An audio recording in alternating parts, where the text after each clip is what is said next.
hacer un repaso de cómo surge esto de las corridas de toros aquí en España concretamente, ¿no? Bueno, pues esto viene como consecuencia de lo que han sido las culturas mediterráneas desde la época neolítica e incluso anterior. En todo el arco mediterráneo el culto del toro es fundamental. El toro es la representación de la fuerza, de la prosperidad, de la virilidad, etcétera, en todas las culturas, e incluso ya digo prehistóricas. Si nos centramos un poco en la época protohistórica, encontramos por ejemplo al héroe Gilgamés del diluvio de los sumerios, que mata un toro y se lo ofrece a la diosa Istar, la bella Istar, que es la diosa de la sabiduría y de la belleza. Luego ya trasladándonos a Egipto, el buey Apis es también el dios de la fertilidad, de la potencia sexual, y tiene el Minotauro, esa especie de monstruo, mitad toro, mitad hombre, que cuida el laberinto, ¿no?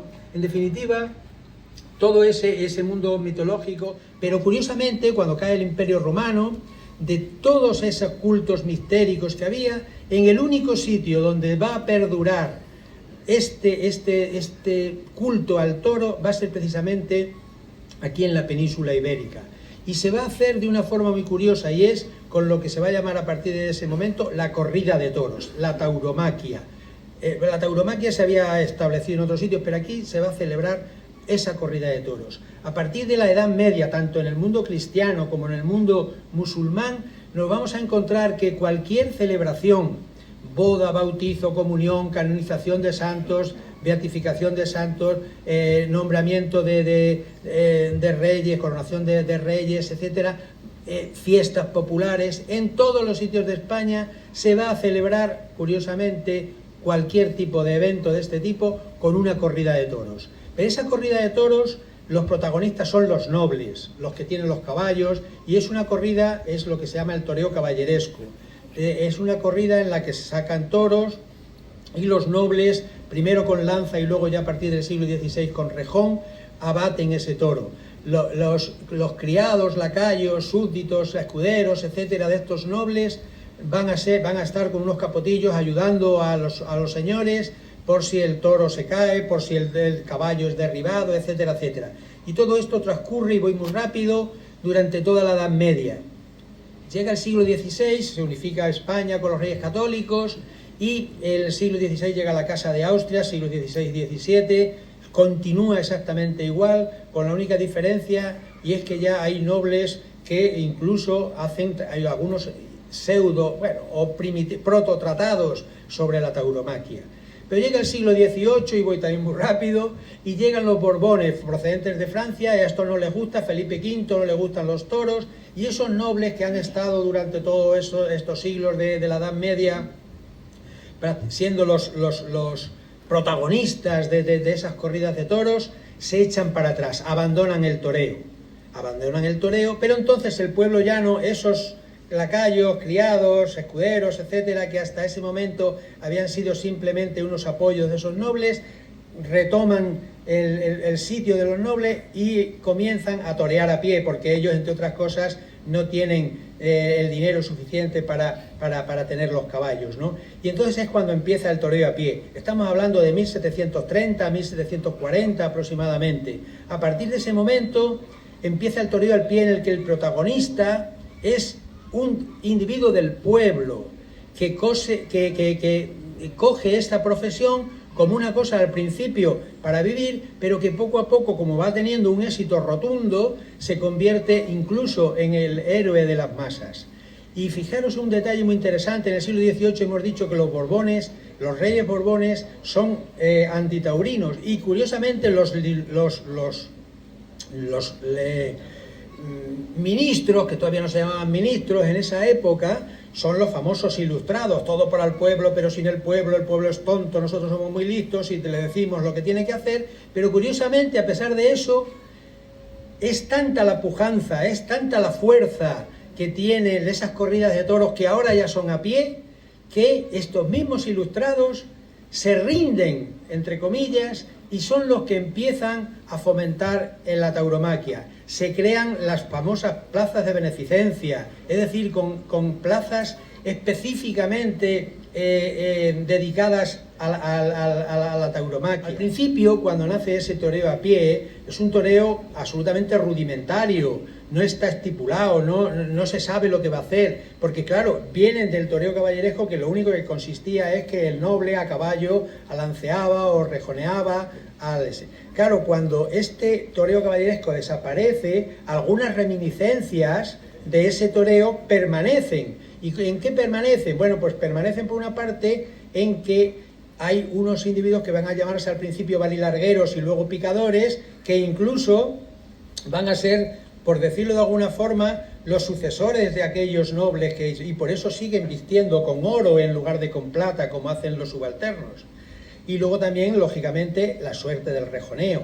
Una tauromaquia en 1796, escrita por uno de los grandes figuras del momento, que es Pepe Hillo, que luego murió en 1801 y está inmortalizado por Goya en un cuadro, muerto en la Plaza de Toros de Madrid, y este Pepe Hillo ya de alguna forma rige un poco cómo tiene que ser la lidia. Pero el gran tratado de tauromaquia importante es en 1836 y está escrito por la gran figura del momento, que es Francisco Montes Paquiro. Francisco Montes Paquiro, en esa tauromaquia de 1836, lo que hace es ni más ni menos que establecer ya los 3/3 de la lidia, cómo deben ser los vestidos de los intervinientes, la famosa montera, que viene de su apellido, Francisco Montes, él impone porque antes se ponían con una redecilla, etcétera, etcétera.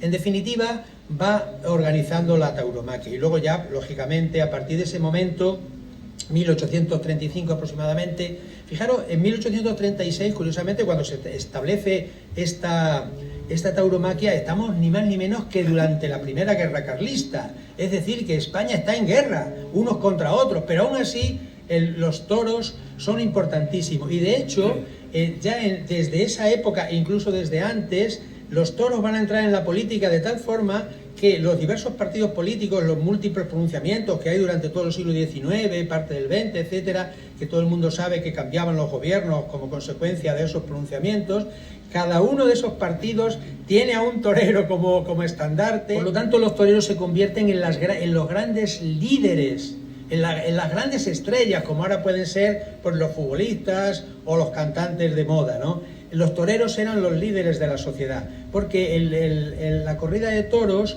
es, juntamente con el teatro, que también es bastante importante en la época, es el espectáculo más democrático, por decirlo, aunque en esa época no se hablaba de esa palabra, porque allí en una corrida de toros se juntan todas las clases sociales. Bien es cierto que lógicamente unos están en barrera, otros están entendidos, otros en grado y otros en andanada, etcétera, etcétera. Unos están al 18, hay 3 grandes figuras, que son Costillares, Pedro Romero y este Pepe Hillo que hemos dicho que fallece. Luego Francisco Montes Paquiro es la gran figura del primer tercio. A partir de ese momento ya se habla por décadas y por pugnas entre toreros. Empezamos con Curro Cúchares y el Chiclanero, luego ya en la década de los 60 viene el Tato y Gordito, luego del 70 al 90 los famosos Lagartijo y Frascuelo, luego ya en la década de los 90 está el Espartero y Guerrita, y luego ya en 1900 a 1910 Machaquito y Bombita. Y en 1912, en la década del 10 al 20, se va a producir una revolución en el mundo del toreo muy importante. Hasta este momento, hasta 1912, todo este toreo que hemos venido diciendo, toreo a pie, que nace sobre 1700 y pico, es decir, en estos 180 años aproximadamente hasta 1912, lo que se pretendía era simple y llanamente matar al toro, exactamente igual que lo que ocurría en el toreo caballeresco, pero ahora desde el suelo y antes desde el caballo. El toro pasaba, y lo importante era que se fuera poco a poco, digamos, cansando, para que en un momento determinado con la espada el matador de toros, que por eso se llamaban así, mataba al toro. Pero en este momento aparece una figura fundamental que es Joselito el Gallo. Joselito el Gallo es la figura que engloba en su persona y en su sabiduría taurina todo lo que había sido el toreo hasta ese momento. Y entonces En Joselito parecía que ya no se podía progresar más, el toreo ha llegado a su fin, si se muere Joselito ya no habrá toros. Y entonces, curiosamente, esta gran figura que es Joselito, y de pronto aparece un individuo así, mal encaraillo, enclenque, que se llama Juan Belmonte García. Y Juan Belmonte García, al principio le cogen todos los toros, porque hace una cosa muy importante, y es que se queda quieto, en lugar de estar toreando con los pies, se empieza a quedar quieto.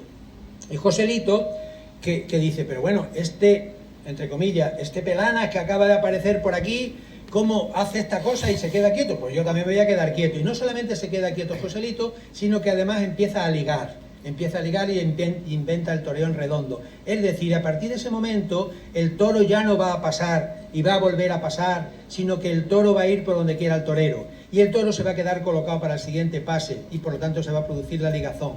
Hasta ese momento se puede decir que el toreo ha sido defensivo. A partir de ahora es cargando la suerte y con riesgo. Hasta ese momento se toreaba con los pies. Desde ese momento se va a torear con los brazos e incluso con la acción. A partir de la década de los 20, bueno, curiosamente, ese toreo maravilloso que era Joselito el Gallo, que dominaba todos los toros, que todos los toros hacían lo que él quería, que todos los toreros hacían lo que él quería prácticamente, porque Machaquito y Bombita, que eran los grandes héroes que hemos dicho de la década del 900 al 10, se retiran inmediatamente. Es el amo del toreo, juntamente con Belmonte por quedarse quieto. Pero Joselito muere en 1920, o sea, el torero maravilloso que no podían con él los toros, un toro le mata en Talavera, como sabemos, en 1920. Y curiosamente muere Joselito, pero no se terminó el toreo.